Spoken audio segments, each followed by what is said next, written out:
The story portrays Juan Go, a 25-year-old solo game designer who learns coding and design all by himself. He doesn't have a team and does everything independently. Currently, he sits in front of his PC, working on a game, coding and designing two fierce-looking monsters, one with the body of a horse, the head and wings of an eagle, and the other is a wolf with a piercing horn on its head. Feeling a little tired, he leans back on the chair with both hands on the back of his head, taking a little break from his work to rest. He struggles with finances in his life and hopes that after 2 months, this game will bring him a fortune. His phone starts ringing, and upon receiving the call, his landlady Ma Chun Chun shouts at him about the rent payment. He becomes agitated due to her shout and requests a few more days, saying his game is going to bring fortune this time. She reminds him that he has been saying the same thing for the past 10 years and points out the failure of his previous games. He interrupts her innocently, saying it's because people don't have good insight. She angrily yells that he is the one with bad insights and warns him to pay the rent by tomorrow or to be prepared to kick out. Zhuang, seeing the rent amount of 558, becomes discontented and thinks that if he is thick-skinned, then she won't be able to do anything to him. Then he passionately decides to speed up his work. At this moment, his PC suddenly shuts down and starts again. His computer starts to design the monster's images, finalizes the plots, and adding more code also fixes the bugs on its own. Zhuang tries to figure out what's happening, and he sees that the monsters he is designing are shaping into reality.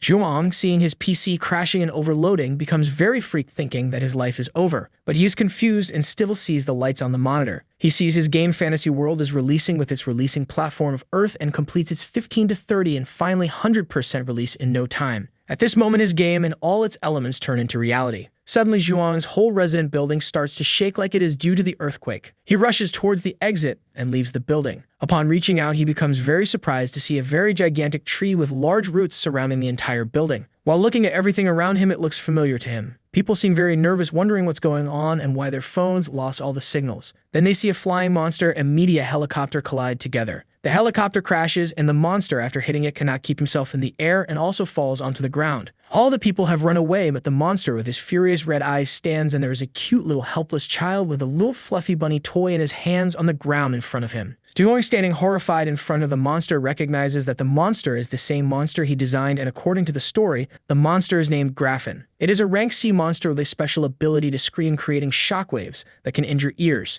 The monster in front of the little child rears angrily. Zhuang sees all these darts toward the child and in no time protects her from Griffin's screams by covering her ears. Then shortly, a wolf with a horn appears to be running towards them, crushing the vehicles in its way. He kills the Graffin by piercing the horn through his body. This monster is named Horned Dire Wolf, an elite rank B monster having a strong and sharp horn with special skills of lightning charge. Zhuang, after seeing all this, becomes unconscious while guessing as usual that now he does not have to pay the rent anymore. Zhuang starts to open up his eyes, and upon gaining consciousness, he finds himself in the hospital with the same little girl napping near him. Still thinking about whether the monsters that they become are real or not, he turns on the TV to confirm all this and sees the same. Media reporters are broadcasting about the giant tree. It has reached about 5,000 meters of its height, but still cannot reach its waist. A little bat monster attacks the media reporter, and they change the broadcaster, showing a large hole that goes deep under the ground. In this, they are showing that a team of professionals have reached 1,000 meters down the hole, and a monster attacks on them. Then an emergency announcement starts, announcing the players to gather at the reception hall to fight the monsters. Zhuang thinks about the players and these monsters. Then a setting screen pops out in front of him. Zhuang finds these settings as exactly designed by him for his fantasy world. He sees his stats, which shows him a game designer. He tries to open the inventory and skills panel, but both are inaccessible to him because he finds out he is an NPC. He is also unable to use the change profession system. He becomes confusingly disappointed to see that he is just a peasant, and being a game designer, he doesn't get a player identity. Suddenly, landlady Ma Chun Chun opens the door, and Zhuang immediately covers himself up with the blanket. She says to him to stop acting. The TV is still playing. She also brings some apples for him. Zhuang, trying to smile while scratching the back of his head, asks Ma Chun why she came here. She replies while looking at an apple in her hands that the hospital informs her about him. Otherwise, why does she want to come here? Upon this, Zhuang says to her that he is also well aware only Ma always treats him the best. Now the child wakes up, and while scrubbing her eyes and seeing Zhuang in front of her, she hugs him excitedly and says finally Papa is awake. Ma Chun, on hearing this, becomes surprised and inquires with little anger that he already has a child. Then Zhuang immediately explains how this little girl met him. Ma Chun, while affectionately rubbing her hand on the little girl, realizes that she might have lost her memory and will also try to help her by registering her lost child status. She tells Zhuang to take care of her before her parents find her. He unhesitatingly asks Mei to lower his rental fee.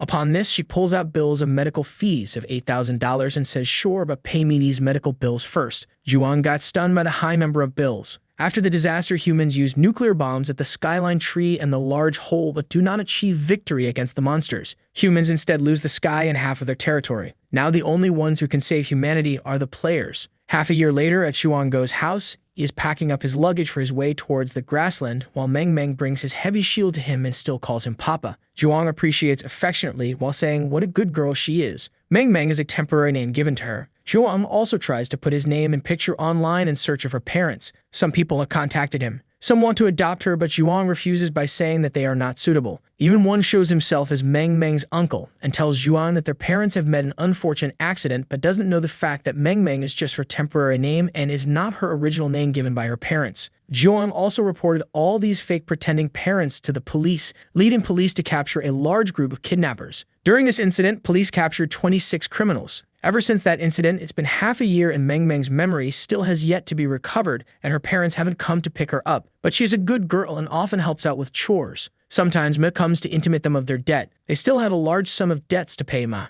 Zhuang once almost sends her to an orphanage but changes his mind and brings her back home. This fantasy world has two main monster areas, the underground monsters that are very strong and wild monsters that are slightly weaker. Zhuang with his luggage reaches S-City nearby grassland, where he hunts down and kills horned rabbits. He uses his shield to protect him from attacks and spades to kill him. Zhuang, after completing his mission of rabbit hunting just laying on the grass, then a notification pops out in front of him showing that he has killed 10,000 horned rabbits and has obtained the title of Rabbit Hunter. As a game designer, Zhuang has created plots for players and many for NPCs. This Rabbit Hunter title has been specifically given to NPC. According to the plot, the normal NPC has to become a hero in this fantasy world. After activating the hidden plot, he has to join the players to defeat the Demon Lord. Zhuang discovers this NPC and decides to get rid of him and also replace himself with that NPC. He tries to stop him from killing the horned rabbits. Half a year ago, he got rid of the NPC. First, he tries to convince him as he is just an NPC and cannot become a player no matter what he does. He also tries to stop him from killing cute rabbits.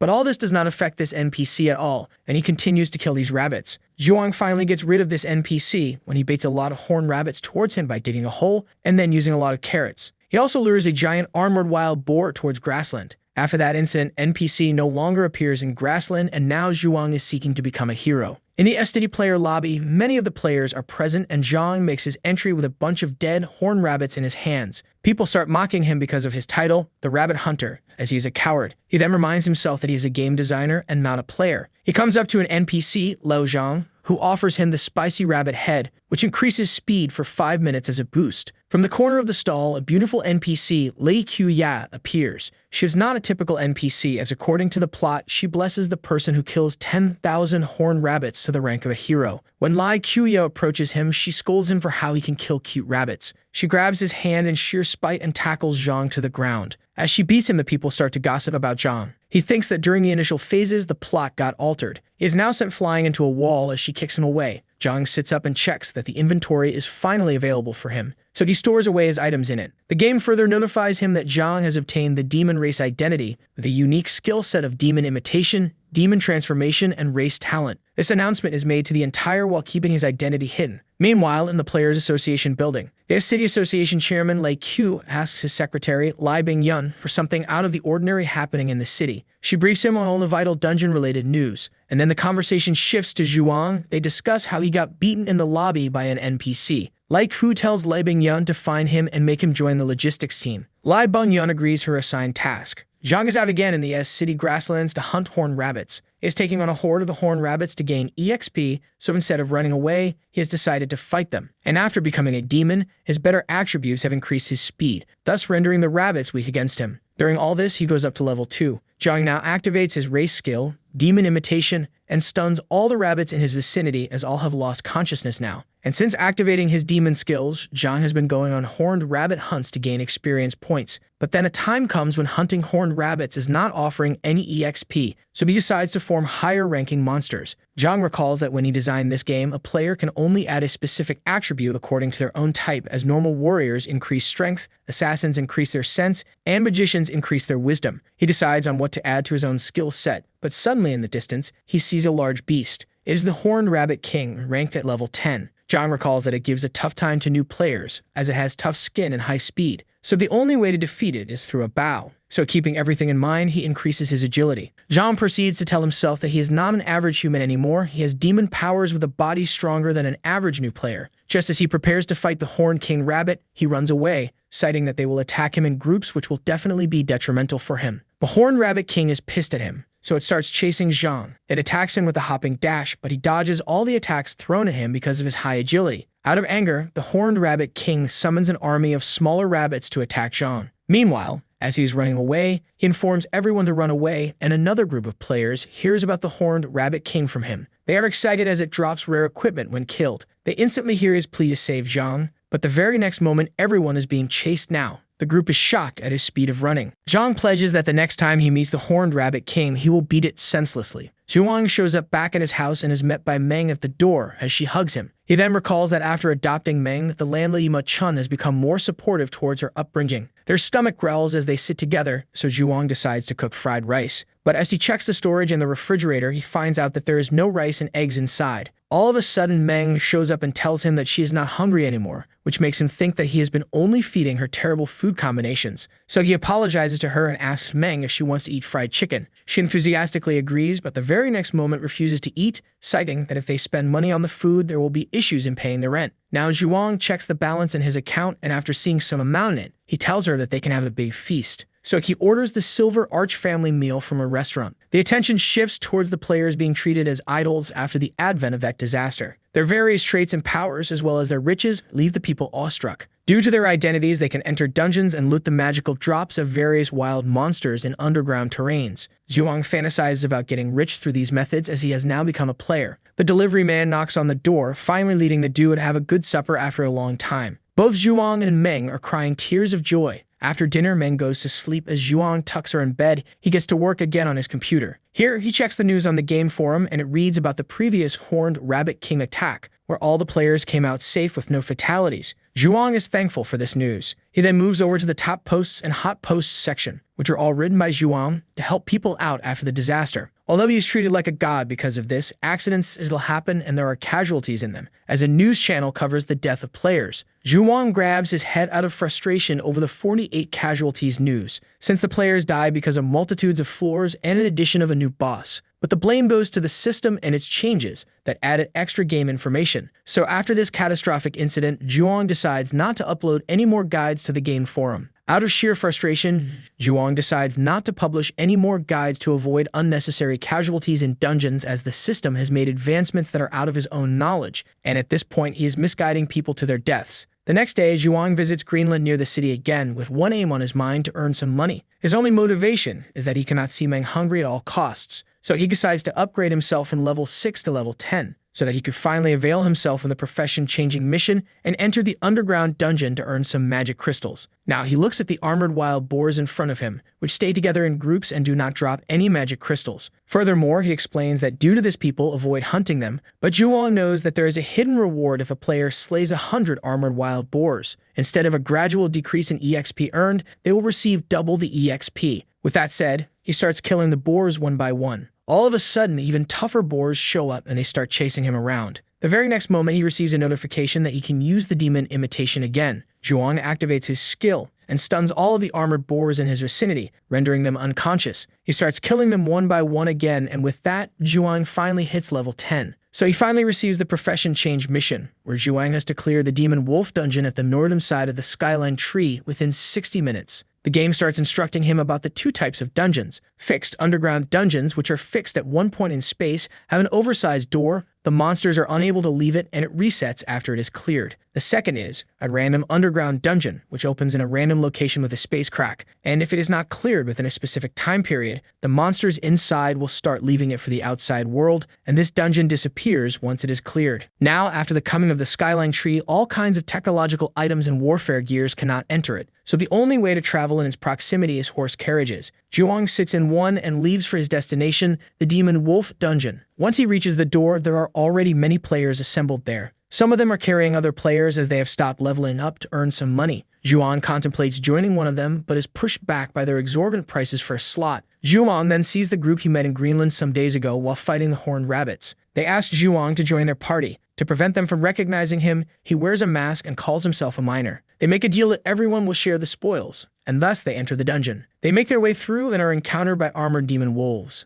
The wolves attack them, but they fight back and kill off the wolves. With that done, they move forward again, with the raid leader telling Zhuang to stay back and mine since it is dangerous at the front. From the looks of things, Zhuang concludes that even though the group has good equipment, it is impossible for them to finish the raid in 1 hour. Furthermore, he knows the location of the boss in this dungeon, so he starts digging to reach it. As he jumps down the hole he dubbed, Zhuang encounters an armored wolf, which attacks him at first sight. Seeing this dire situation, he pulls out a horned rabbit from his inventory and feeds it to the wolf. He takes advantage of this situation and strikes the wolf on its belly, thus killing it. With that done, he can now obtain magic crystals as well. As he is glancing at the loots, a pack of many armored wolves shows up behind him as they are lured into this place by the scent of the horned rabbit. Zhuang desperately latches onto the rope he descended with and climbs back to the location he came from. While he mocks the armored wolves that they cannot reach him, they head in a different direction. Zhuang then realizes that they are headed towards the group, but from the previous encounters, he deduces that they will survive this onslaught. The group starts fighting the horde of wolves coming at them, but the wolves succeed in their attacks. The wolves are attacking in berserk mode for some reason. The leader calms everyone down and tells them not to cower because of this. He orders everyone to utilize their abilities accordingly. Nonetheless, the wolves do not reduce in numbers. He then instantly orders everyone to cover the mage Xiao Xi as she casts her fireball. In the end,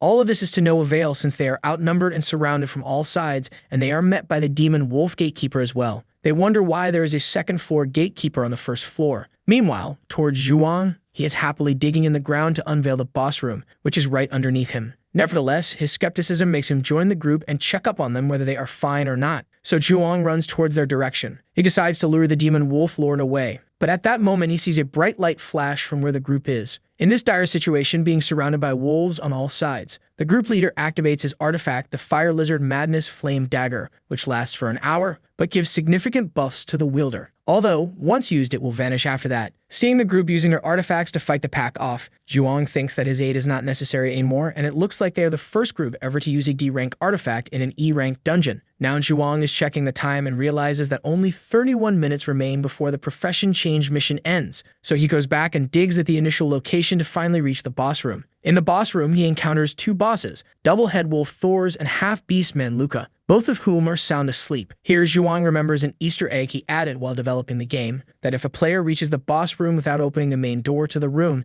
they can arrive there without waking up the fast-asleep bosses. Zhuang opens his inventory and brings out the roasted pig, and he seasons it with strong sleeping pills and sleeping mushroom powder. So once eaten, it induces a very strong sleeping effect on the one who consumes it. Hence, he brings it to the Double Head Wolf Thors and puts it in front of it and runs away. The next instant, it wakes up abruptly and sees the pork in front of it, and one of the heads immediately starts eating it. Seeing this, the other head is infuriated, so it bites the other one. The two wolf heads start fighting each other, and amidst all this is hoping that they do not wake the boss up, thus in a short while the sleeping effect kicks in, and the beast falls asleep. After demobilizing Double Head Wolf Thors, he directs his attention to the Half-Beast Man Luca now. Zhuang is aware that the Beast Man is actually weaker than the Demon Wolf. The only factors making the Beast Man powerful are its D-rank weapon, a large axe, and its skill, the Tornado Slash Dance. Zhuang approaches the axe, but there is a prerequisite to be a level 25 player at least to use it. Furious at himself as this condition nullifies his efforts and everything done is now in vain. As he is standing there, the Beast Man wakes up. He simultaneously keeps the large axe in his inventory. With that done, he is attacked by the Beast Man. Zhuang is able to dodge, but is hit by the flying debris. The chain of attacks continues on Zhuang, and he is barely able to dodge them. So he finally decides to take some action. Zhuang runs away to a safe distance and consumes all the buffing items in his inventory. During this fight, he is aware that he needs to end it quickly, as time is running short. The Beastman is finally able to land a blow on Zhuang, but he blocks it with his shovel, and in the given moment, he counterattacks. Although the damage inflicted on the Beastman is rather trivial, he then thinks that with teamwork, the boss can be taken down easily, but he is all alone for now, so provocative tactics are all useless here. Zhuang definitely underestimated the boss initially, thus his plan has backfired. Now the Beastman prepares to strike again. He picks up a huge rock and throws it in his direction. Zhuang cannot judge its speed and is hit, leading to a massive reduction in HP. Suddenly, he realizes that maybe the game has changed the fight pattern of the boss as well, since Zhuang is not familiar with these fighting mechanics. Subsequently, the Beastman picks up the double-headed wolf, which is sound asleep due to the sleeping medicines, and starts slapping it senselessly, so that the wolf can wake up and aid him in battle. Zhuang only looks in shock as the Beastman is employing such cowardly tactics to not fight 1v1. Zhuang opens up his attributes tab, and since he cannot do much, He decides to add all the undisturbed attribute points to agility. With that done, he flexes about his power. That is how he has the highest ability among all level 10 players. Now he charges towards the Beastman with the shovel in his hand. He attacks it head-on and strikes its head. But the attack on it is just a facade. His real motive is to extinguish the torches. Here, Zhuang has the advantage because of his demon eyes, as they can see in the dark. The Beastman is confused as he cannot see correctly. Zhuang approaches him from the back and strikes him, but it senses the attack and blocks it with its fist. Nevertheless, Zhuang succeeds with the very next attack. Out of desperation, the Beastman tries to attack again, but he dodges. One by one, he attacks all the critical points of the Beastman with sneak attacks to immobilize the Beastman. As he continues to attack again, the Beastman grabs a chain and starts flinging it at random. Zhuang is caught in one of the swings and is catapulted across the room into a wall. He takes medicines from his inventory, but the Beastman attacks him again, knowing his exact location. Concurrently, a notification pops up telling him that the Beastman has become used to the dark. During all this, Zhuang recovers his health from the med and prepares to attack again. Zhuang jumps up and lands consecutive blows, which makes its HP fall to almost half. But that creates more problems for Zhuang, as the Beastman has now entered a berserk state. The Beastman has activated his berserk mode and has locked onto Zhuang as his target. It thrusts a punch towards Zhuang, which he tries to block but to no avail, as the strength of the punch breaks the shovel into two. This punch yet again catapults Zhuang into a wall. He is gasping for air while he bleeds. He knows that another of such a hit will definitely mean his death. The Beastman unleashes another attack, but Zhuang barely dodges another time. With no other choice remaining, Zhuang finally decides to use his trump card, the Demon Race Transformation. This skill lets him transform into a demon and raises all his attributes by 20 points, but the only downside is its short duration of 29 seconds. From Zhuang, an imposing demonic aura is emanating, which instills fear into the heart of the Beastman. In this situation, the Beastman starts hurling rocks towards a demonic Zhuang, but the efforts are futile. Hence, Zhuang finally approaches him and beats the Beastman to a pulp with consecutive punches,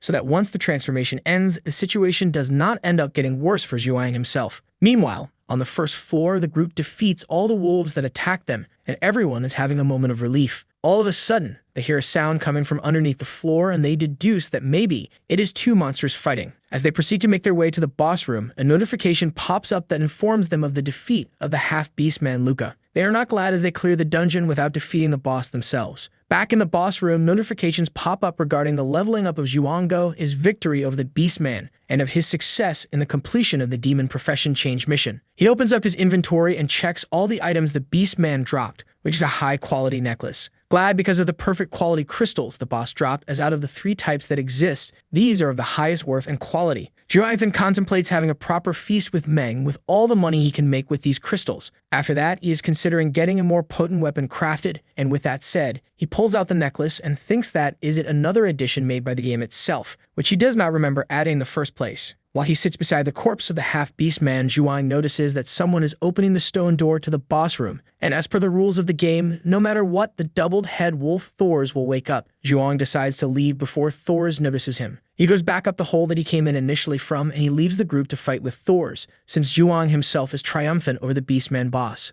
The group opens the stone door, and after seeing the boss eliminated, they start questioning how it is even possible for the Beastman to be defeated like that. They speculate that the double-headed wolf betrayed and killed his boss off. Thors notices the group and looks at them in anger, but nonetheless, after some fighting, they defeat the double-headed wolf. They are tense about the fact that this dungeon showed them misfortune from the beginning, as they get to earn a negative credit, had to use an artifact, and only receive E-rank crystals and some other useless items which are not worth their value. While the group is anguishing over its failure to receive anything useful, a notification pops up telling them that they have broken the previous fastest record to clear this dungeon, and it asks them if they would like to announce it globally. Without a second thought, they agree and make the squad the Flame Lizard Squad and its members famous worldwide. All the members receive the title Wolf Hunter. The news reaches the people, and although the reactions are mixed, they are shocked at this news. The squad members are happy since they can cash in on this fame and join some good guilds. They further notice that the Wolf Hunter title gives them an attack buff. Now they make their way back to the entrance, where they last dropped off Zhuang. Xiao Zhang sees him and criticizes Zhuang for not excavating enough crystals,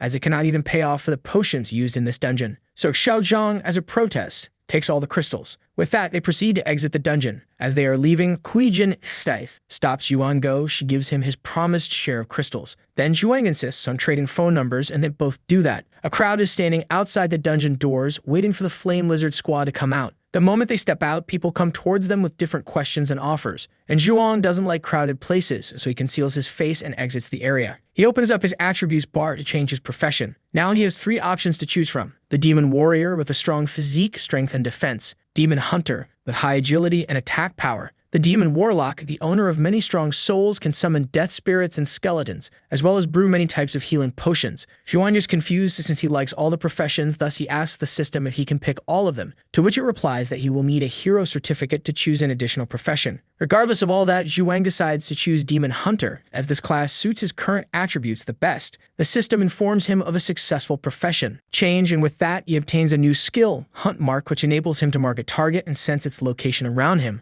Along with this, the attack points will also be doubled. Ecstatic over the new ability unlocked, as it will prove to be helpful in solo dungeon clearances. At the Player Association Managing Center, there is a discussion going on regarding the Goddess Martial Artist Guild. There they are battling dark elves westwards of the Skyline Tree, and as of now 40 players have been killed, the Goddess Martial Artist has gone missing, and the co-leader is also dead. The chairman, Lei Q, is definitely frustrated about this, so he asks Lai Bingyun how many people know about this. She cites that to avoid chaos and panic, the information is not disclosed yet. Furthermore, she adds that the higher-ups are wishful for them to arrange other player guilds to provide assistance on the battlefield. On the S-City outskirt grasslands, Zhuang just leaving the area in the horse-drawn carriage. As soon as he leaves, he receives mobile signals again. He receives messages from Ma Chun that Meng is sick, and both of them are at the hospital right now. Zhuang rushes to the hospital room. Ma Chun scolds him to be quieter as she just fell asleep. Later on, she tells him that Meng has a high fever. After that, she questions his absence for the past 2 days. He replies that he has been earning money and can finally pay the rent and medical fees as well as all the miscellaneous expenses.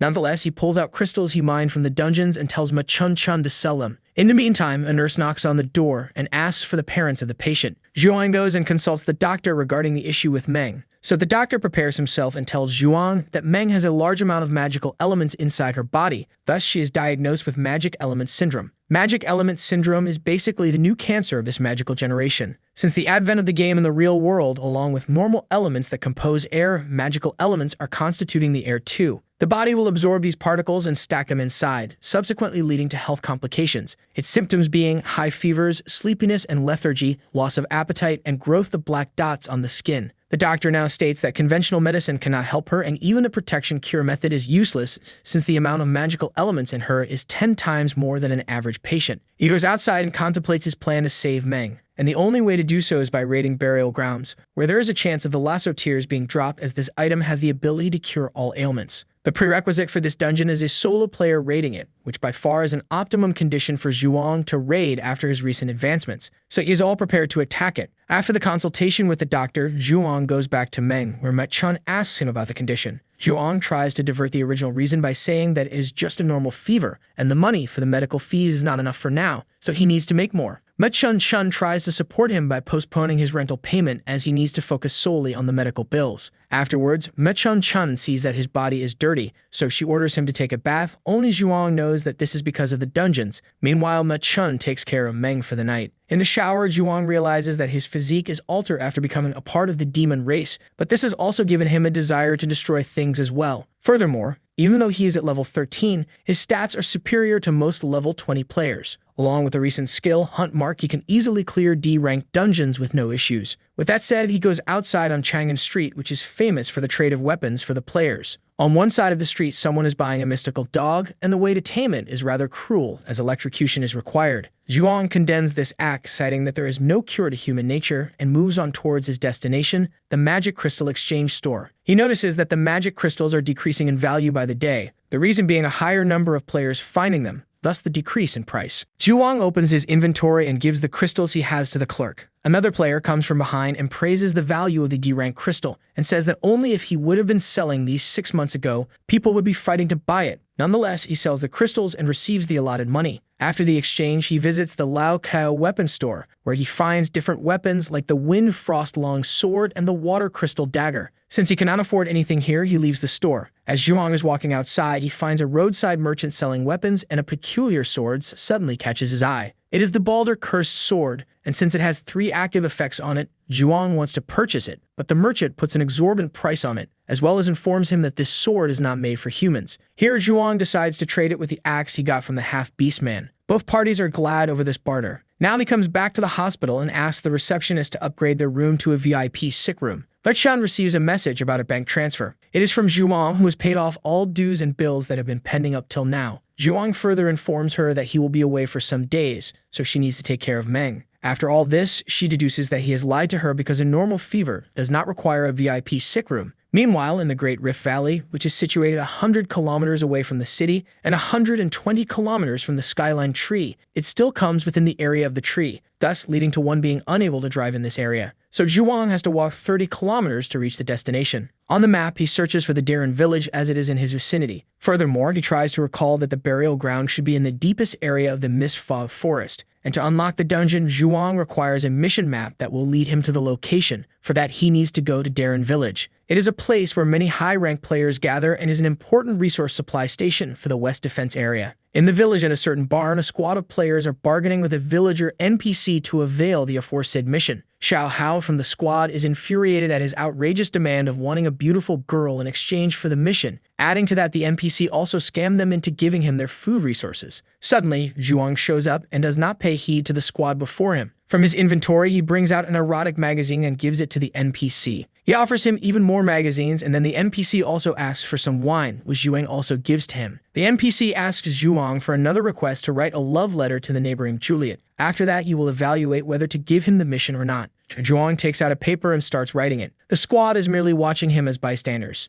Afterwards, he goes to deliver the love letter, but the husband of that woman threatens him into leaving. Finally, after seeing his sincerity, the NPC offers the mission to Zhuang. The mission is to retrieve the remains of the son of the drunkard, which are in the burial area. He accepts this mission and receives the map that will lead to the place, along with a bell, the undead bell, that will help during a crisis. Now the players who have been standing here since the beginning try to convince Zhuang to join them, but he declines everyone. As he is leaving towards the burial site, a group of cloaked and hooded men, standing atop the barn proclaiming that the mission and equipment will belong to them after Zhuang leaves the village. While Zhuang leaves the village, other players think of following him to see what kind of mission he has received. Two players, a middle-aged man and a young girl, look at him. While the girl is addressing her uncle, she accidentally talks with one of the cloaked and hooded men. He acts in a rather creepy way with her. Her uncle barges in to save her from that weird man, citing that she is immature. After this, the group of hooded men start their pursuit of Zhuang. The uncle tells the girl to avoid the men the next time she encounters them. She asks him why he is acting relatively soft towards those evil men, to which he only replies that she does not know many rules that exist in the Great Rift Valley, as her arrival here is fairly recent. He further states that the Great Rift Valley is a hub for crimes since it is far away from a city. People do not die due to monsters here,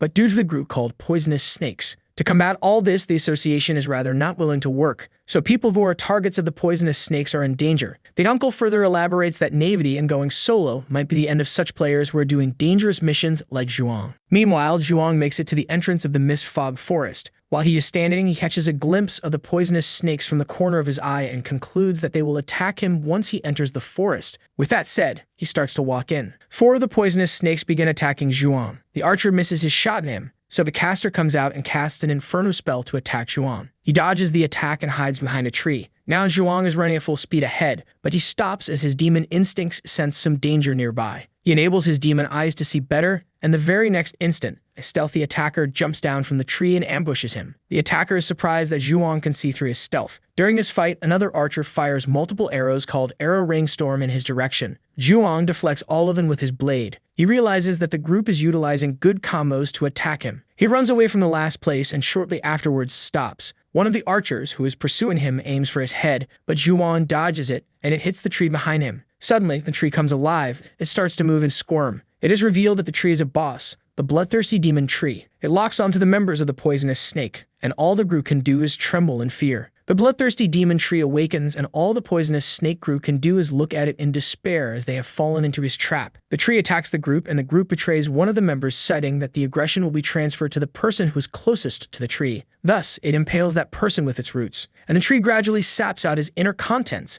until he becomes a dry skeleton. Finding their chance, the rest of the group escapes to save their lives. Zhuang looks at them in frustration as they turn against their own comrades to save their hides. As the group is making a run for it, they realize that the aggression of the boss is targeted at another member, not the member sacrificed. The roots of the demon tree start unearthing and attack that member. Meanwhile, Brother Zhang, the user of the stealth ability, covers himself up and runs away. But in a twist of events, the tree attacks Brother Zhang too while he is in his stealth mode and saps the life out of him as well. Now the last two members of the poisonous snake remain. They stand still while deducing all the possibilities to make out alive. They conclude that the boss is not attacking people with aggro, but is most probably attacking all the moving targets. He further deduces that this is the reason Zhuang has not been attacked once by the tree, since he might be familiar with the fighting style of this boss. Xiao Wu, one of the two, starts moving but is stopped by his comrade. His comrade orders Xiao Wu to attack Zhuang with the flame snake. He prepares his attack and targets Zhuang, but he dodges the attack, which almost hits the tree. Seeing this, Xiao Wu changes the trajectory of the attack and sends it up in the sky, or else the tree would have attacked him. They question the fact that Zhuang is moving but is not being targeted by the tree, which bamboozles them a bit. Zhuang, on the other hand, praises their quick wits for understanding the attack pattern of the demon tree. Now from his inventory, he takes out a bow and arrow and shoots at Xiao Wu. He instantly notices the attack and dodges it with a burst fireball. His partner warns him that Zhuang is baiting him to do these sorts of movements. In the midst of all this, Xiao Wu accidentally throws a projectile fireball at the boss, which makes it notice the two. While the two are tense about the boss dilemma, Zhuang comes out from behind the tree and shoots arrows at them again. The comrade deflects all of them with his sword, but now he has had enough, so he goes berserker mode and charges at full speed towards Zhuang, to make him acknowledge the power disparity between the two by brute force. First of all, he stands there and thinks if the boss has a non-attacking area where Zhuang is stationed, explaining it is not attacking him. Meanwhile, Zhuang looks at how powerful this person is since he is fighting the boss as an equal. But since he is in berserk mode, where all his attributes will be increased by half, the only downside being that this effect will only last 5 minutes. With that said, he charges towards Zhuang Go. He stands there and analyzes the odd fact that even though his enemy is within the range of a strong boss, he still has the confidence to kill Zhuang Go. So he concludes that the enemy might be using an artifact. After that, he glares at an artifact in the hands of the enemy, the Flame Dragon Roar, which deals large-scale area damage as well as has area explosion. He blasts the artifact while attacking Zhuang Go. Back at Darren Village, people see the explosion up from the forest side, and they instantly think that some rich player utilized it. And at the Mist Fog Forest entrance, the girl and her uncle witness the explosion as well. An uncle grabs her hand, and they both retreat, citing that it is dangerous ahead. At the battlefield, the enemy is lying on the ground, and Zhuang is sitting down and drinking water, and is contemplating that he would have been killed had he not run away quickly from this suicidal attack. The power of the artifact is so powerful that it obliterates the body of the demon tree. Along with that, the enemy is also dead, as his inventory items are lying all around him. Zhuang then proceeds to check his items, but as he approaches the body of the enemy, he sees him move. He immediately dodges a surprise attack from him. He then asks Zhuang how he saw through his trick. Zhuang replies that when a player dies, their inventory is then neatly arranged, not randomly scattered around them, and that is why he is baiting him into a trap. He then gets up and laughs at Zhuang Go, since he has seen dead people to know this fact. Adding to that, he is more of a poisonous snake than its own members. Zhuang proceeds to ask him how he survived the explosion. He tells him that he uses another artifact, the Flame Dragon Protection. He had a wish to use it on Goddess Martial Artist, but instead had to use it on Zhuang Go. He interrogates Zhuang about why the boss did not attack him. He tells the enemy that the tree and himself are from the demon race. The enemy laughs and then gets serious that it is easier to find answers from his corpse. Zhuang smirks and uses Hunt Mark on the enemy. He finds out that the enemy has received critical damage from the explosion. All of a sudden, the enemy feels like someone is marking him, and he overthinks that maybe Zhuang is stronger than him. And the very next moment, he turns into his demon form and finishes his enemy off. In his dying moments, he asks him who Zhuang is, and his answer is a demon. After killing this player, Zhuang starts receiving notifications of leveling up. He gets to know that killing players can give EXP too,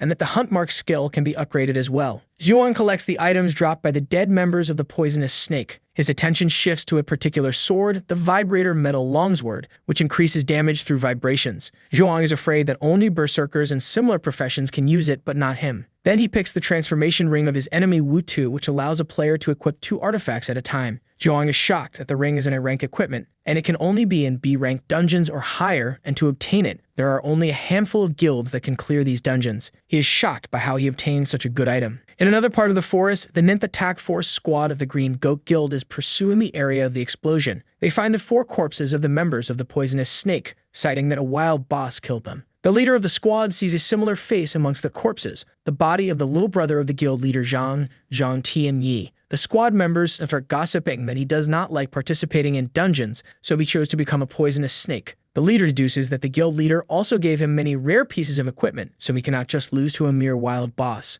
A soldier reports to him that their inventories have also been looted by someone. He further deduces that 3 of the members are victims of the boss, but Zhang Tianyi has wounds from a sharp weapon on him. The leader orders to inform the members of the guild to be vigilant about suspicious people in the area. Zhuang finally reaches the burial dungeon and enters it. He starts walking on the first floor corpse corridor. As he proceeds, multiple bones on the ground turn into skeleton soldiers of high levels. Zhuang cusses at the system for altering their levels to a higher number. The three skeletons unleash their attacks on Zhuang, and he is barely able to manage to fight off all of them. Also, the location is not to his advantage as the place is small. The skeleton archer shoots at him, and while blocking it, he is thrown into the wall. But in a flash, Zhuang swiftly gets up and starts attacking them. He knows that he needs to kill the archer first. In a rapid burst, he attacks and decapitates the archer. After eradicating the skeleton soldiers, Zhuang starts getting notifications regarding EXP gains, various level ups and upgrades. Zhuang pauses for a second and praises his new weapon as its special effect damage is better than the weak point attack. He then decides to quickly level up and destroys all the enemies in the area. Suddenly, he sees skeletons summoning magicians peeking from behind a wall. He ties them up and orders them to spawn more soldiers so that he can grind for more EXP. Zhuang has been grinding for a while now and his level is 20 now. Along with this, the Hunt Mark skill has leveled up as well. After seeing his status window, he concludes that his attributes are already higher than a level 30 player due to his demon race buffs. He is also confident he could take Wu Tu head-on with these stats.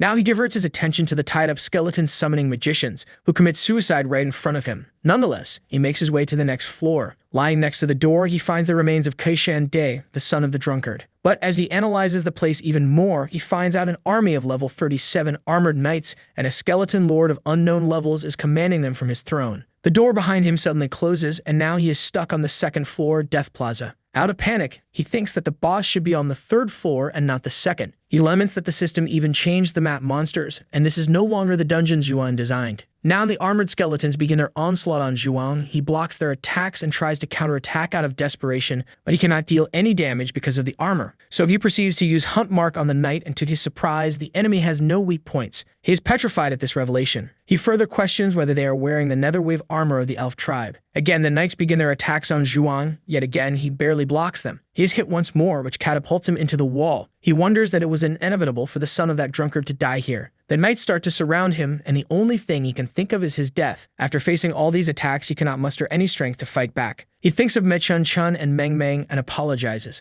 But out of the blue, a notification pops up that his own heart has stopped working, which leads to the activation of the second demon heart. Zhuang Go, who was on the door of death a few moments ago, fights back against the armored knights as the demon heart within his body has been activated. The demon heart increases all of his attributes by half, and the player will not feel any fear. Zhuang realizes that with the current buff, he can easily fight these knights off. As another knight proceeds to attack him, he jumps and grabs its head, smashing it into the ground. This instantly eliminates the knight, but Zhuang does not earn any EXP. Afterward, he realizes that since they are the puppets of the demon lord, they do not have any weak points, thus his sword being ineffective against them. From his inventory, Zhuang brings out the vibrator metal longsword. He rages into the midst of the armored knights with no fear in his heart and starts killing the knights one by one. Now, after eradicating all the armored knights, the demon lord finally stands up from his throne to fight against Zhuang Go. He can feel the pressure coming from the boss. The boss lifts his sword and swings it in his direction. A slash cuts the ground, causing dirt and debris to fly everywhere. This makes Zhuang realize that there is an immense power gap between the two of them. He starts questioning whether he is still in the C-rank dungeon, and he also knows that the boss missed his attack on purpose. He starts contemplating that although he has the demon heart and the undead bell with him, he still should not fight against the skeleton boss. But then the boss asks him whether he is still human. After thinking for a bit, he replies back that he is no longer human, to which the boss answers that he does not need to kill a non-human. He approaches Zhuang, cites that his body has something familiar, and asks him to open up his inventory and show it to him. He starts showing him the items, but then he displays the Skyline Tree key, for which the boss has been looking for 100 years. The game elaborates that the Skyline Tree key is a sacred object that the elf tribe has been protecting for dynasties. The key has the power to allow a person to control the absolute barrier of the tree, which will allow the tree to bloom, leading to fruit and flowers.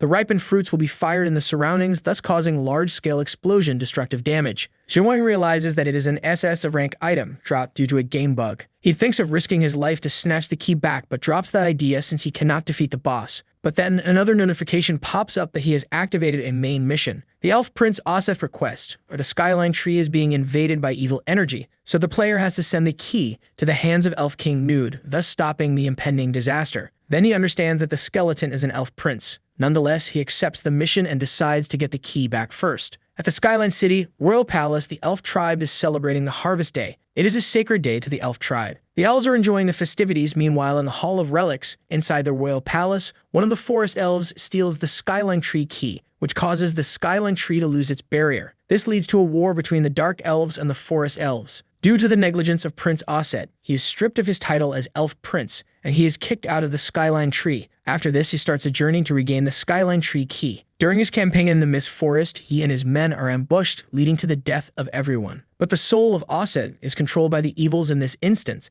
and then he recalls that when he opens his eyes once again, he has already become the Lord of the Burial Dungeon, thus being entrapped in this place. He further reminiscences that 20 years ago, he did not want to kill a human, but the evil energy in his body made him do that. Due to this, Zhuang-Go wonders why Prince Osset asked him regarding his humanity. He questions this new concept of evil energy, although he did not input it initially into the original game. The next instant, he remembers that came here to retrieve the lasso tears for Meng Meng. Prince Osset explains that he got bored one time and drank the bottle. He tells Zhuang-Go that there is still another way to save someone, so he offers him the Roots Ring, which renders the wearer immune to all illnesses and diseases. Zhuang-Go is joyous since he receives an item even better than the lasso tears. But in exchange for a ring, Prince Osset asks Zhuang-Go for a favor. Prince Osset asks Zhuang-Go to use the undead bell against them, because the people that follow the prince, their souls also got stuck here. So using the bell might save them by removing the evil energy from their bodies. To which Zhuang-Go replies in shock that they might disappear forever after using the bell. Prince Osset proclaims that they have already died once. Now Zhuang-Go is having a clash between his thoughts since the bell is an expensive item,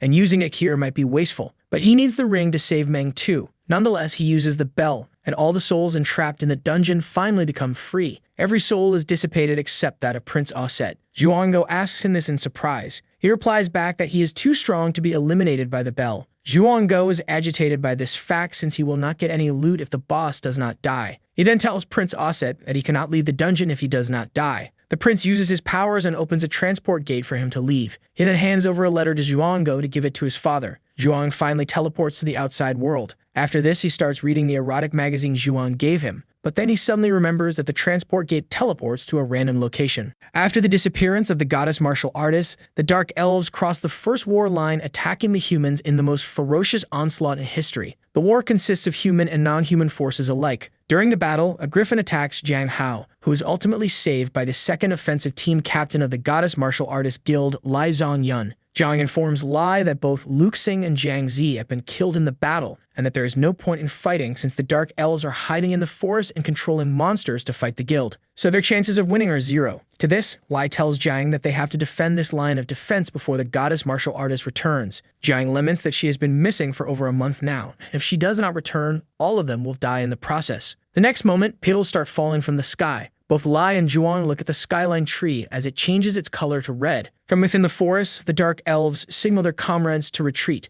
Although Jiang is rejoicing, Lei questions their motives since the Dark Elves have an advantage over the guild. Suddenly, the flowers of the tree start sprouting seeds, and they are shot in every direction within the vicinity of the Skyline Tree. Jiang wonders what the tree threw their way. He curiously picks up one of the seeds while Lai is cautioning him to move away from it. And suddenly, it becomes bright red and explodes in his hands. Not even his remains are left. Simultaneously, all the other seeds explode as well. And amongst this, all Lai can do is feel sorrow and swear at the Dark Elves. Meanwhile, Zhuang is finally transported to the deceased country from the burial dungeons. He sees the mist tree roots around him, through which he concludes that he is on the deepest floor of the Skyline Tree, the resting place of the elf tribe. The current highest difficulty dungeon there is. It is an A-level ranked dungeon, where the preferred party size is 20. Nonetheless, he proceeds, and as he makes his way through the dungeon, a glowing embryo hanging from the roots drops down towards him. A weird creature crawls out of it. It is a level 51 Death Elf warrior. The Death Elf starts crawling towards Zhuang with its disfigured limbs. Suddenly, it changes one of its limbs to a blade and swings that arm towards Zhuang. He blocks it with his sword, and by the strength of the Death Elf, he knows that the strength gap between them is massive. Zhuang instantly uses Hunt Mark on the elf, and to his surprise, this dead body does not have a weak point. He also finds a red line protruding from the back of the Death Elf, which he needs to cut to defeat his enemy. So he swings his sword at the Death Elf to force it back, and then he severs the red line that is coming out of its back. He also receives a fair amount of EXP for this kill. He then remembers another fact that the deceased country dungeon is difficult to clear since it has a time limit, as it is a place for the dead to rest. It does not allow humans to disturb them. Thus, if he does not clear it quickly, Zhuang will also become a dead person.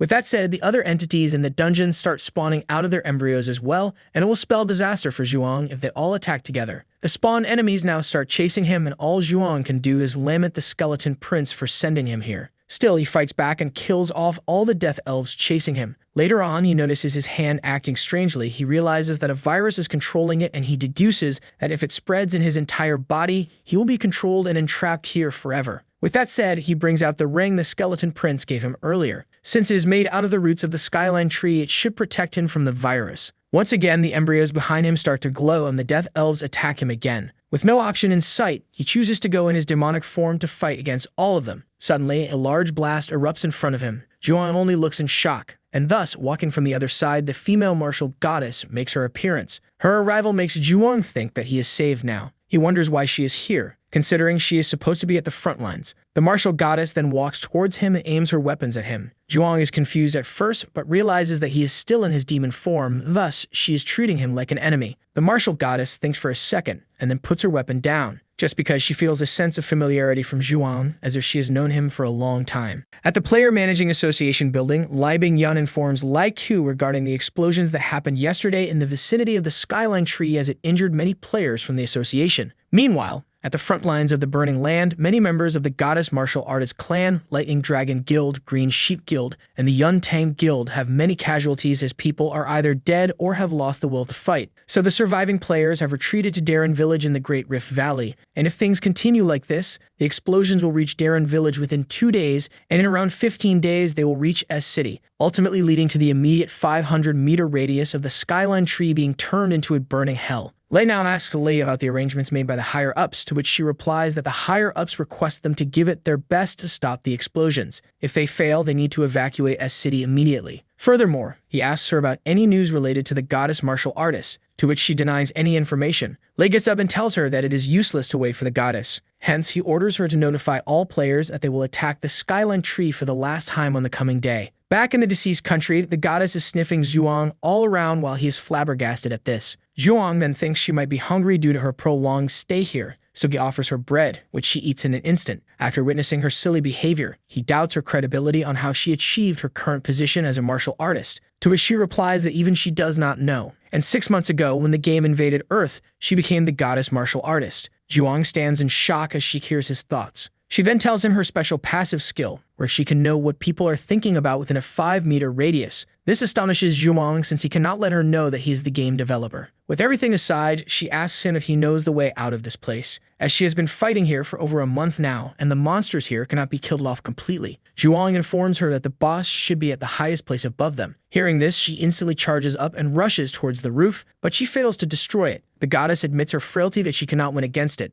Zhuang further notifies her that it is an A-rank dungeon, and the current hardest dungeon to clear. Plus, she cannot clear it all alone. Suddenly, behind Zhuang, something falls down from above. It is an S-rank monster named Nodo Arad. He is the previous elf king, but was corrupted by evil energy, leading him to become a guardian of the deceased country. He walks forwards and accuses Zhuang of thievery. Then a notification window pops up asking Zhuang to give the key to Elf King Nodo Arad. He hands the key to him and also gives him the letter, stating that his son, Osset, sent these for him. The goddess martial artist and Zhuang are now teleported to the front lines in the vicinity of the skyline tree. Zhuang notices that the tree has finally bloomed. He then questions the fact that why did it bloom, although he has been in his possession. In all this, the goddess approaches an injured soldier, but his health is too low to use healing on them. Then that soldier requests her not to waste her energy on him. Instead, she should go to the skyline tree and help Captain Thunder Armadillo and the others. Zhuang also tells her to hurry, as without the key, no one will be able to destroy the tree. So she grabs Zhuang in her lap and tells him to hold on tight. Meanwhile, at the royal court of the Skyline Tree, members of the association along with Thunder Armadillo, who has the strength of the lightning god, are working their way through. Along with him, the Young Tang clan leader, Jiang Kai, is working side by side, as both are doing their best to destroy a barrier shielding the Dark Elves. From inside the barrier, the Dark Elf King, Nodo Luca, only mocks the humans since they cannot break the barrier without the Skyline Tree key, as they are all helpless in this situation. They try to intimidate the elves, but to no avail. The next moment, the goddess and Zhuang make it to their location. Everyone is surprised by her arrival as she finally makes an appearance. People start mocking Zhuang as the rabbit hunter when they see him with the goddess. Also, Zhuang pledges that he will not let her carry him from next time, as he is almost shaken to death in her arms. Jiang meets the goddess and he asks her to use her spear and destroy the barrier. And from beyond the barrier, the Dark Elf King asks how she escaped the deceased country, since her chances to defeat the Skeleton King are 0. Later, Noda Luca notices the skyline tree. Qian Zhuang. Due to this, he immediately commands the elves to stop him. Meanwhile, the others mock Zhuang since he is trying to break a barrier that even Thunder Armadillo could not destroy. With all this, another skirmish starts between the Dark Elf and Human factions. Now Zhuang is in the St. Relic Hall of the Royal Court, where he places the Skyline Tree key in its original place. The game confirms the game designer's identity and further asks him if he wishes to stop the Skyline Tree. The game asks again, as forcefully stopping it will lead to the complete destruction of the whole Skyline Tree. He confirms this and selects yes for its destruction. On the streets of S-City, the citizens wonder where the piddles are coming from. Simultaneously, the Skyline Tree is also shining in the distance. Meanwhile, Ma-chun worries about Zhuang in the hospital as it has been 2 weeks since his departure. And as for the tree, it sheds its petals and goes completely bare. And at the bottom of the tree, Jiang Kai, Thunder Armadillo, and the goddess martial artist are attacking Noda Luca, who is still concealed within the barrier. Luca mocks Armadillo as it is useless for him to strike, because at the end he is still a human and cannot unleash the true power of the Thunder God. But the next moment he punches again and makes a hole in the barrier. This results in the power of Luca to drain as he is shocked. He questions how he got the controlled authority of the tree. Now the barrier completely vanishes from around him and Luca is vulnerable to attacks now, thus the goddess attacks him. Since the Skyline Tree has been taken down, it is about to collapse. This throws all the humans in its proximity into jeopardy as crevices and cracks open up in the earth. Nonetheless, everyone rejoices since the humans have become victorious in this round. After some time in the S-City graveyard, Thunder, the goddess, Jiang, and the family of Lai Zhongyan stand there and mourn the deaths of the heroes who sacrificed themselves. And during the events, because of the Skyline Tree, 2,032 people sacrificed themselves, and they will be remembered as heroes who protected humanity. Back in the hospital, Meng is sitting in her bed, seeing that the nurse calls the doctor as she is woken up from the magic element syndrome. After some time, Zhuang comes and meets her. She tells him that she is hungry, to which he replies that he has money now, so he will get her a hamburger and fried chicken. Ma-chun shows up and scolds him since he does not know how to be a father. The goddess knocks on the door and eavesdrops a bit. She uses an enchantment which lets her utilize the body of Meng as a medium to communicate. Through Meng, she makes Ma-chun go unconscious, and now the spirit of the goddess is residing within Meng for the meantime. The spirit tells Zhuang that when she arrived in this world, she lost her god powers and did not expect them to be with the goddess. He asks the spirit if she is the real goddess martial artist. She affirms and denies simultaneously, since without her powers she cannot be called a god. Furthermore, she tells Zhuang that the game is continuing, so to survive he has to win it all the way. The spirit kisses Zhuang and then vanishes into thin air. Meng looks at the goddess and tells Zhuang that she is pretty. She questions herself regarding her presence in the hospital room. On the other hand, in the inland deeper area, monsters start crawling out of holes and ditches, and a notification pops up citing that the max player level is now level 90. In one of the dungeons, a squad cannot find any of the monsters or the boss, so one of the members says that the Skyline Tree collapsed just recently, thus the monster spawning has stopped. Another player is overcome with tension since he applied for a loan to buy equipment, and he might not be able to pay it back like this.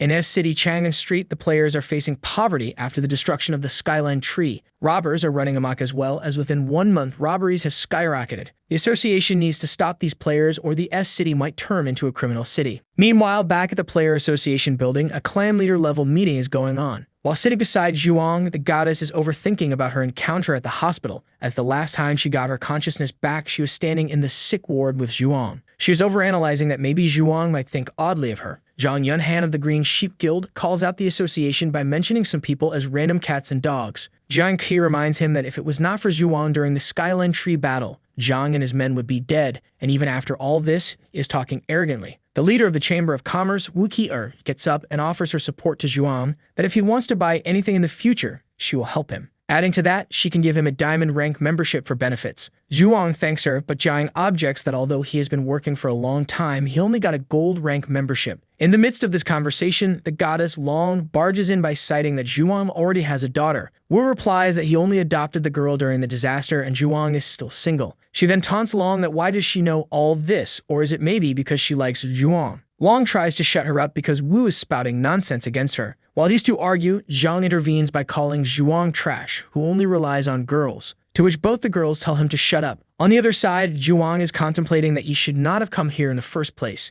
Zhuang recalls an incident from 2 days ago. Thunder Armadillo visited him to invite him to the meeting. He also told Zhuang that the meeting participants can get a monthly $50,000 in benefits. His eyes sparkle as his financial issues have been solved with this. In Greenland, players fight over who kills the monsters, since the collapse of the skyline tree has become difficult for players to make a living as the weapon value has dropped drastically and monsters have become scarce. Back in the meeting room, Thunder Armadillo, Lao Lei walks in, and now he formally starts the meeting. Lai Bing tells everyone to look at the video she is playing. The video shows a variety of monsters coming out of a pit hole, and many players are fighting against them in it. Wu cites that it is the Deep Abyss pit hole in H country. Lai further adds that many high-level monsters are coming out of the pit hole, and this Deep Abyss pit hole is similar to the Skyline Tree. Reinforcements from A, R, M, and I countries have headed to A country to provide support. Jiang proclaims that they should hurry and go there, and Zhang makes a mockery of the association by saying that they are informing this a month late, and thus the association does not need to exist for its incompetency. Jiang only mentions that Zhang did it on purpose to provoke her. A month earlier, in the H country Abyss Pit Hole Command Department, Kui Yunzhen, the player association leader, addresses the meeting that they have already lost 3 cities and questions why they are not requesting help from Z country as their players rank the highest. Jin Shenglian, the minister of the disaster office, objects that since they are elite-level players with the best equipment, they will without a doubt snatch away all the equipment and rewards given by the Pithol. They can only be called if they share the loot with the country. Smith, the M Country Player Association acting person in charge, mentions that their association will handle the Deep Abyss and that their own White Bear Guild is on the way to provide support. Shira Yusuk, the R Country Association leader, also affirms their Ninja Guild and White Ghost Guild will arrive in 2 days to offer help. Thus, the H Country Association leaves the matter in their hands and will offer compensation as per the requests. Kui abruptly stands up and intervenes that they will regret not inviting Z Country for this. Jin then reminds him that he is the one who gave Kui the clan leader title, and he has all the power to remove him from his designation. Kui is scared. Back at a City Player Association building, Lebing briefs that they have negotiated with H Country 3 times but to no avail, as the other faction thinks that since they have successfully raided the Skyline Tree, they have massive amounts of loot. Thus, to raid the Pithol on their island, they are requesting half of the obtained loot from Z Country. Jiang objects to this as sacrifices have been made to obtain these items so they cannot just hand them over. Lei tells him that the meeting is not over yet. Now, he tells Lai to get straight to the point. She shows everyone a handful of more videos, where monsters like the Deep Abyss Black Dragon Kabata are terrorizing the city and spreading chaos everywhere. Jiang asks her the time of this attack. She replies that this video came in yesterday. She further adds that for a second time the Pithole erupted a disaster that far exceeds the destruction level of the Skyline Tree, as the Pithole has destroyed 3 cities and eliminated the top 8 guilds, with 6,000 players losing the will to fight and over 350,000 civilians dead. Lei addresses everyone now, although the higher-ups do not plan to send them to H Country due to the recent destruction by the tree. But he adds that if things go at the same rate, H City will collapse in 3 months, and it might soon start to affect the edge of their country too. So for that very reason, he invited the H Country Association leader, Kui Yunzhen. Jiang taunts him that after being badly beaten, he has come to them. Lei stops him and briefs that Kui has been requesting for their support, and so Lei formally announces the higher-ups have decided to support H Country, leading to a pact between the association and the Goddess Martial Artist clan, as both are preparing an expedition army to send to the affected areas. Kui bows his head down for help. Lei asks Jiang that some moments ago he was enthusiastic about this ordeal, but now he is not. He claims that this expedition will also lead to many sacrifices being made by the players. The attendees start taking their leaves as Zhang and Wu depart from the room. Wu ridicules Long that if something happens to her life, Zhuang will be all his. In his car, Zhang asks his subordinate if there are any clues regarding a matter. The subordinate mentions that he has found clues regarding who killed his brother. Despair and surprise overcome his face as Zhang mentions that he just attended a meeting with this person. His lackey also cites that he found something interesting during the investigation. A subordinate briefs Zhang about Zhuanggo as 3 months ago he was a newbie and was only hunting rabbits just because he was scared to die. And he deduces that after the rare race and hidden plot activation notification, Zhuang stopped hunting rabbits. He further adds that the squad which cleared the Armored Wolf dungeon, he's a part of that too. Moreover, he only spent 2 days in the completion of the burial dungeon given to him by that drunkard, leading him to obtain the historical rank mission. He tells him that his brother started pursuing Zhuan because of the mission, but by the time he arrived, his brother was already dead. Zhang asks him again about Zhuan being his murderer. He only ascertains Zhang that it is evident that Zhang killed his brother. Additionally, he suspects that Zhuang is also related to the Raid God too, and if they can contact the Raid God, the Green Sheep Guild might become the strongest guild on the planet. He expresses his concern over the fact that he is friends with the martial goddess, and if they do anything against him, they might get into trouble. Zhang refers to turning him into an obedient dog for their sake, to which he asks Zhang if he is going to utilize that artifact. to which he responds that he will make Zhuang suffer a fate more miserable than death. Back at his house, Zhuang is checking the footage from A Country and understands that the black dragon will protect its dragon eggs and will not leave the abyss. But its design has been changed by the game itself. As Zhuang further checks the footage, he discovers a human using the dragon as a mount. He wonders whether this is the game he designed or if there is a world like this that already exists. He is frustrated as he needs to find answers. As he grabs his head in anxiety, Meng brings tea for him. As he pats her on the head through the reflection in her eyes, Zhuang sees a large amount of energy coming towards him. The game notifies him to dodge it. He grabs Meng and evades it by jumping out the window. As he lands outside, he is met by Zhang and his subordinate. Zhuang cites that if the association finds him doing this, he will be in trouble. Zhang laughs in his face, saying that no one can stop him. His emotions change as he asks Zhuang why he murdered his brother. Zhuang also becomes serious and asks if his brother is the owner of his sword, and with murderous intent, Zhang chants that he will kill Zhuang. And that's how the first part of this manhwa ends. Well guys, if you like this video and you want a second part, comment below with the word part 2. Also subscribe to the channel, hit the bell, and like the video. But most important, leave a comment. Until the next video.